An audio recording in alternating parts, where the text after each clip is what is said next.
Des courgettes qui poussent en musique. Depuis plusieurs années, cet agriculteur a installé une drôle de chénifie dans ses serres. Voilà donc l'appareil qui me sert à diffuser les mélodies dans toute la serre. Donc il y a 3 haut-parleurs, c'est pour ça qu'il est positionné un peu plus sur le haut de la serre et il arrive à couvrir l'ensemble de mes 8000 mètres. Objectif, distiller ces étranges petites mélodies 2 fois par nuit, pendant moins de 10 minutes. Ce producteur a bien failli mettre la clé sous la porte à cause d'un virus incurable qui détruisait une grande partie de ses courgettes. Pour lui, c'est la musique qui l'a sauvé. En l'espace d'une semaine, on est passé de 50 à 10% de fruits abîmés, quoi, voilà. Des sons qui ne seraient pas dus au hasard. À chaque maladie, une protéine. L'ADN de cette protéine est composé d'une chaîne d'acides aminés. Chaque acide aminé crée une onde, selon certains chercheurs, et donc une note. La suite de ces notes génère une mélodie diffusée dans les courgettes, ici pour inhiber la production du virus.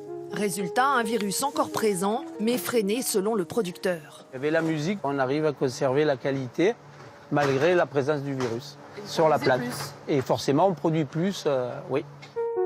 Coût du procédé, entre 1000 et 3000 euros selon les installations. Plus d'une centaine d'agriculteurs utilisent aujourd'hui ces mélodies au milieu des pieds de tomates, des pêchers ou des vignes en guise de traitement. Mais sur ce domaine viticole, la musique ne sert pas à combattre une maladie. C'est sur des notes de jazz que Mireille Rambier a créé sa première cuvée musicale. Donc ça, c'est le boîtier sonore diffusant de la musique qui a été immergé dans la cuve le 19 septembre 2017.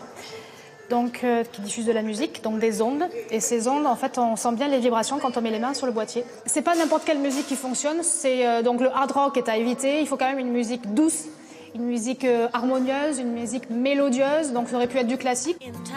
Pour l'entreprise qui a mis en place le procédé, il s'agit d'aider les levures qui font le travail de transformer le sucre en alcool. Ça crée un environnement propice au développement de ces levures. On les stimule, donc on crée un mouvement, une inertie qui est propice au développement de ces levures. Donc grosso modo, il y a moins de mortalité, une courbe de fermentation qui est beaucoup plus linéaire. Verdict aujourd'hui, un jury de professionnels vient comparer 2 vins identiques à un détail près. Même cépage, même parcelle, même date de vendange. L'un vinifié en musique et l'autre sans musique. On a déjà une couleur beaucoup plus intense. Résultat unanime en faveur du vin musical jugé plus mature. Celui-ci sera prêt à boire avec des arômes assez marqués, bien précis dans la lignée de l'appellation Pic Saint-Loup. Celui-ci, contrairement à l'autre, est un peu plus hard, un peu plus fermé, moins expressif, tout en restant quand même dans la tradition du domaine et de l'appellation. Je suis assez époustouflé même. Tout simplement parce que j'imaginais pas qu'en si peu de temps, juste un élevage dans les cuves inox, donc identiques, hein, elles sont vraiment parfaitement identiques, les deux, on ait autant de différences. Et parce qu'il y a une vraie différence. Un intérêt gustatif, mais aussi marketing pour les vignerons qui vendront ce vin 3 € plus cher d'ici un mois. Vinification musicale ou mélodie pour culture, 2 procédés déposés, mais en cours de validation scientifique.